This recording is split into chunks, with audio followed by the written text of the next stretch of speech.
The love boat promises something for everyone. Set a course for it. Welcome to Inside New York. We're so delighted to have a legendary TV and theater star, best known from the hit series The Love Boat, Ted Lange, who has written and directed a marvelous play titled Lady Patriot, based on a true story, which just may change your views about the roles that Black women and Southern white women played during the Civil War.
My dream cast. And they made my dream come true tonight. Yeah. Thank you all for coming out. If you enjoyed this, please tell people about us. We're only here till the 20th. Welcome to Inside New York, Ted Lange. Thank you so much, Ted. Thank you, Joan. Very much happy to be here. Yes, thank you again, because we've been wanting to have you on since National Black Theater Festival, many years. We've got a lot to cover. You came in quickly for the Odelko Awards. He got an Odelko Award, and you had so much to say, and I just have been so impressed by your long history and how diverse it's been. So I'm definitely a big fan. Obviously, everybody's a big fan of Love Boat, and everyone thinks of you and loves you in it, but you have so many other talents that are now on display with this new play, Lady Patriot. So tell our viewers a little bit about the storyline and why you felt compelled to write and direct this play. Well, Joan, I call myself a footnote historian because I want to tell stories about African Americans in American history. And a lot of times, the only way you can find them out, these stories, is by reading the footnotes in someone else's biography. For instance, I wrote a play about a character named William Lee, who was George Washington's favorite slave. The only way I was able to find information is through the footnotes in different biographies about George Washington. Then I would put those things together and kind of formulate a view of who this person was in George Washington's life at different stages of George Washington's life. Along that line, I came across a character named Mary Bowser, who turned out to be a Union spy during the Civil War. So I went through 27 different books to kind of put a picture together of Mary Bowser and her participation in the Civil War. Then when I get all of that together, I try and bring forth a play that reveals who she is to an audience. And since this was a slave girl who could read and write, it was a perfect, excuse me, it was a perfect entree into a little known part of American history that we had black women that were spies for the Union, and they helped the Union win the war. So I wrote a play about this so that African Americans could know a little bit more about our history because a lot of it is hidden. When I first did this, it was just a history play with the subject matter being this black woman, Mary Bowser. But within the last 10 months, because of the temperature of the country, it's become an important play because there are forces at work that are trying to once again erase our history. So the beautiful thing is we did this performance here in New York. Last night you came to opening night Yes, and you saw the response to the audience learning this story through my play. absolutely. Fascinating story. And I'm so glad. I know you didn't know that we would have this administration Yeah, that would come into power that is so set on eliminating all Black history and just DEI, which is not just Black history, women's history. So many diverse people's history is being eliminated and recreated. And to my surprise, and why I really encourage people to go out and see these plays, because unfortunately, this might be the only opportunity, or at some point, maybe the only opportunity to hear the true history yes, of America. yes, Ironically, in theater, that they're not sophisticated yet. And I'm yeah, talking about administration to go after theaters, and I know they're not listening to me, so they won't get this idea. But you never know. I mean, that's, as we know, during the civil rights movement, it was the Black theaters and that came out and would be able to carry messages that might have been dangerous to have expressed personally. yeah, But you had the foresight to recognize how important this history was and that it yeah. should be told. Thank you. Now, you originally wrote this play quite some time ago, correct? I wrote it 12 years ago. A friend of mine, a writer, gave me a book.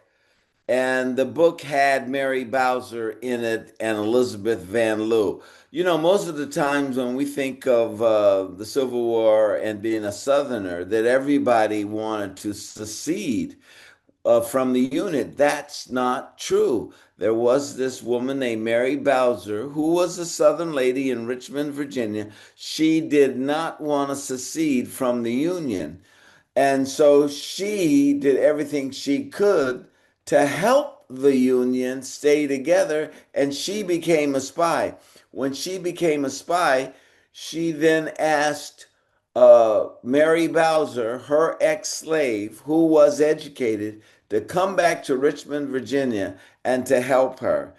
And Mary Bowser could read and write, and Elizabeth Van Lew put her in Jefferson Davis's White House.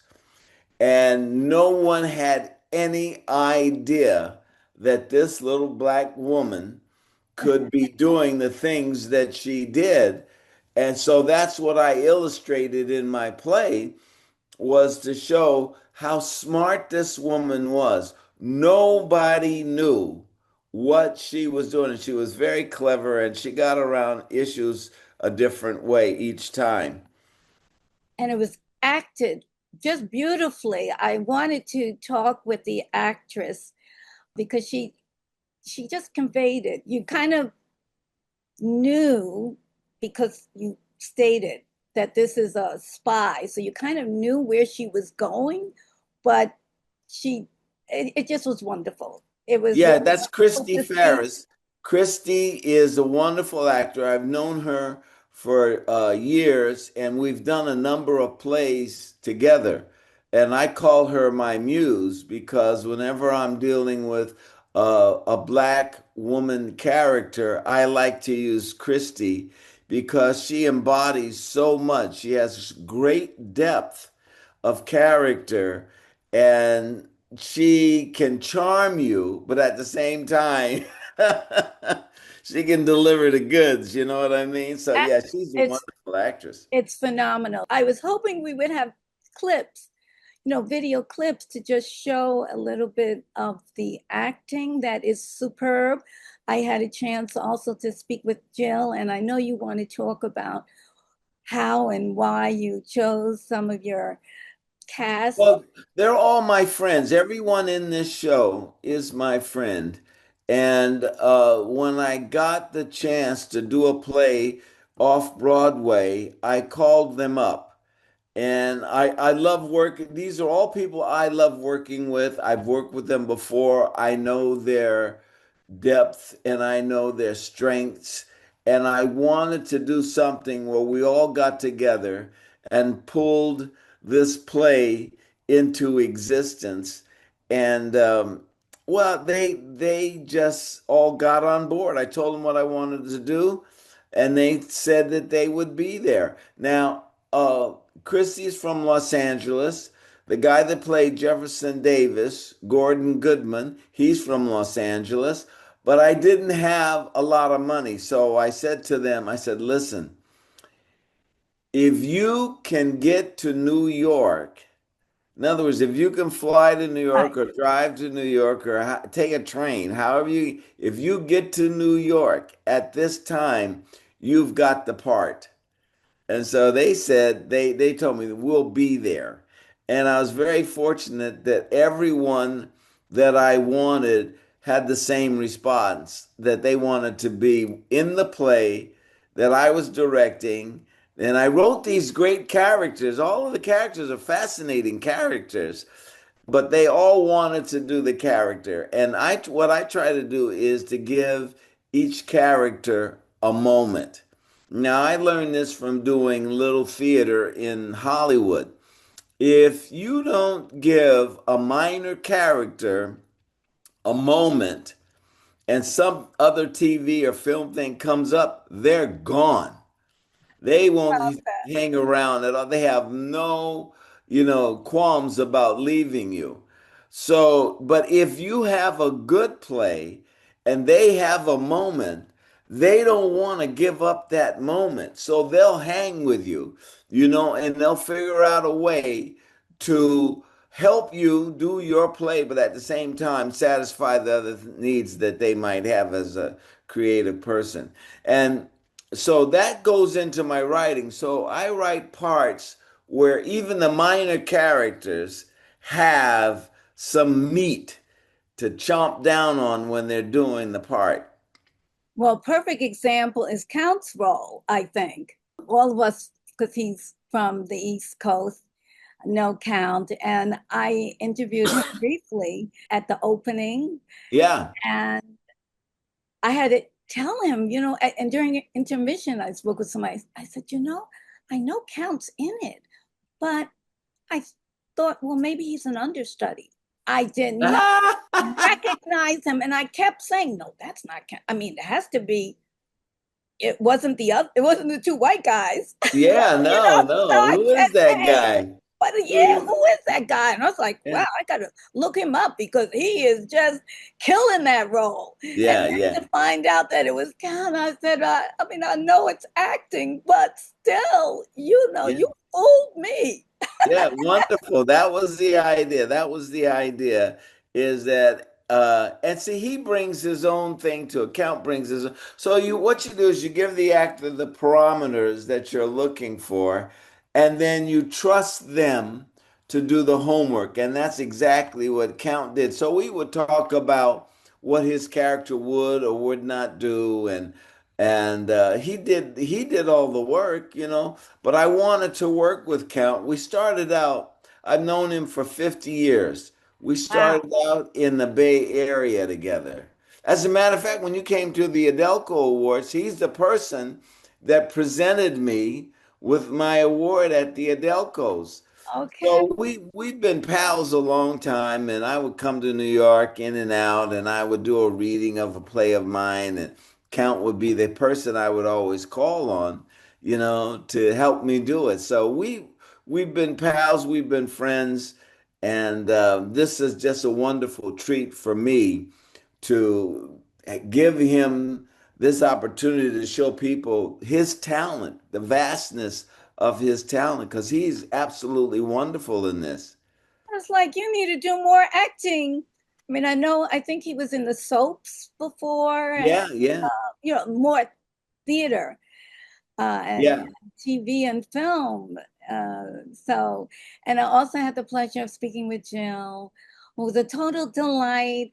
And I just have to marvel again at how you were able to weave in so many aspects and issues. And at its heart, it is women that are leading this storyline. And she plays a role, I won't give it away, but she succeeded in not letting on. Yeah, She yeah, was the value yeah, that she had. And yeah. I thought it was beautiful that you could bring together I don't have any races. jealousy. The problem with some white male writers is the white man has to be the hero, the savior, the one who has all the answers. I don't have that problem when I write. Because, first of all, I love women. My mother educated me on the power of women. And so I don't have a problem handing over they're due to them. Women are very, very strong. And then we've got three women in this play that have a certain power. I do not have a problem with that. Let them shine. Let them show you who they are because they've been here all along. And sometimes the man wants to be the answer to the question, and they're not. The women are the answer to the question, and I don't mind sharing that point of view with women. Well, you very much succeeded with that, as well as, of course, the cast delivering on that. And Jill also, and I should say, Count. I said, Count, how did you get involved in this? And I'm just amazed at this story and that I had never heard of it. And he said, well, you know, Ted is a master at these history dramas. He's been doing this for years and he's the best. And so I said, wow, that's a whole nother side of Ted that I wasn't aware of. But we should bring our audience a little bit back to how you got involved in theater. I just want to touch on that for those people who don't know, including myself, how you got involved in theater. When did you know you wanted to perform? When I was in high school, I had a high school teacher that kind of guided me. This is 1965, 1966. My high school drama teacher, he took me aside and said, "You can make it in show business." And no one else had ever said that to me. And then he and his wife started guiding me and mentoring me to be an actor. And they said, "Well, have you ever been to the opera?" No, I've never. He says, "Well, you should know." So he and his wife took me to La Boheme. He said, "Have you seen ballet?" I said, "Only on TV." So they took me to the ballet because they felt it was all stuff I needed to have to be an artist. And so he taught me how to love and enjoy this craft of being in the arts. And he loved the arts. And so what happened was I would work and work and work. And then sometimes there were no jobs. So this is during the 60s. So I started writing independently. And then sometimes they had a, a play. The play was cast, but they didn't have a director. So I started directing. And I'll never forget, I was in Los Angeles. We had a theater in LA, a black theater called the Watts Writers Workshop. And I went up for one of the parts, and the guy told me, he says, "Hey, we've already cast all the parts. There's nothing available." And I told the secretary of this guy, his name was Harry Dolan, and I told Harry Dolan's secretary that I was also a director. Well, their director at the start of this was Yaphet Kotto. And Yaphet Kotto got a movie at the very beginning of the rehearsals, and they were in a bind because they needed someone to direct the play. Well, she told them about me. I came in, I interviewed, and they gave me the job to direct. So I've always had some kind of foot in the door. If you needed a director, I could do that. If you needed an actor, I could do that. If you needed someone to run the lights, I could do that. If you needed someone to sweep the stage, I could do that. I just wanted to be in the theater. And it didn't matter what the gig was, because every time you do something, you learn something. And that's what I did. So I started out just wanting to be an actor, and then I segued into being a director, and then eventually segued into being a writer. Wow, wow. So how did you get that big break with Love Boat? Well, that was at a time when I was doing a lot of television in Los Angeles, in Hollywood. I did a TV series called Mr. T and Tina. And this was a Japanese sitcom. And it starred Pat Morita, who later went on and did Karate Kid. So Pat was doing this TV series. I came in with a one-shot deal to do one guest appearance, but during the segment that I shot, I got a lot of good, strong laughs. So they brought me back for a second time. Then they brought me back for a third time. And this was on ABC Network. So I had done That's My Mama on ABC Network. So they knew me from that. Then I started doing Mr. T and Tina, and that was for ABC. So they knew me for that. And then when Love Boat was first going to be put together, it was being done for ABC Network. So the network told the producers, the studio producers, "Look at this guy. We like this guy. He's a funny guy." And that's how I got it. I didn't even have to screen test. Usually you have to screen test or you got to audition. I didn't do either.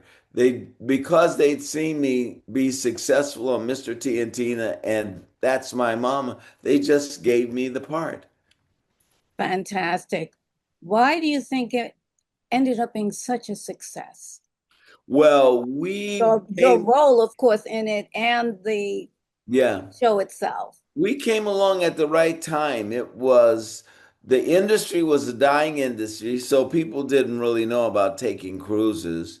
And we glamorized it. We made it acceptable and fun to go on a cruise. And that thing just took off. And then the cruise line, paying attention to our show, starting adding elements that we would portray on television. So people would come on and they'd say, "Where's the Pirates Cove?" And so these guys would then make a Pirates Cove out of a bar that they had on the boat. And they'd say, "Well, the Pirates Cove's over," because the show was being influenced for the fans of the show, and the fans started taking cruises, wanting some of the things that they saw on television. So, to give you an example, when I was doing Love Boat, I had a mustache that came across and it came down. And when I did the pilot, the bartenders told me, they said, "Well, you can't be in food service and have hair on your face." And I said, well, if I shave this off, I look like I'm 17 and I shouldn't even be in a bar, let alone serving a drink to someone. So I kept the mustache. And then eventually, people that took cruises asked the bartenders how come they didn't have the mustache. So and the guys wanted to get their tips. So they started growing mustaches. And they all, if you went on a Oh my cruise ship, goodness. yeah, in the Amazing. 70s, they all had the same mustache, my mustache. Yeah. Yes, you really broke the mold, and the characters were so idyllic, and we everyone just loved seeing the three of you. It was kind of like this fantasy world, as you said, in that people weren't really going on cruises to that extent. And then also to see an integrated cast. Yes, Um, yes. That was and very big and I would important think, back then. yeah, that was really breaking the tradition. And I think a lot of other roles, if they were police roles and so forth, people had a hard time accepting, say, a black man who will be sheriff or head of something, that they might push back and maybe in the South. But the character was so non-threatening, and the cast, it was obvious that you loved each other, that Thank you you. Yeah. really enjoyed working together. So it was believable. And I think it also made people think, wow, wouldn't it be nice if we all got along? Thank you so much for sharing your life story Thank to a you. large extent Joan. as far as your career, from acting to playwriting to directing. It's fascinating. Thank you for joining us for this week's program of Inside New York. And you can watch more of our interview with Ted Lang on our YouTube channel. Don't forget to ring the bell so you'll receive an alert when it's available on demand. And go see Lady Patriot at Theater Row only through September 20th.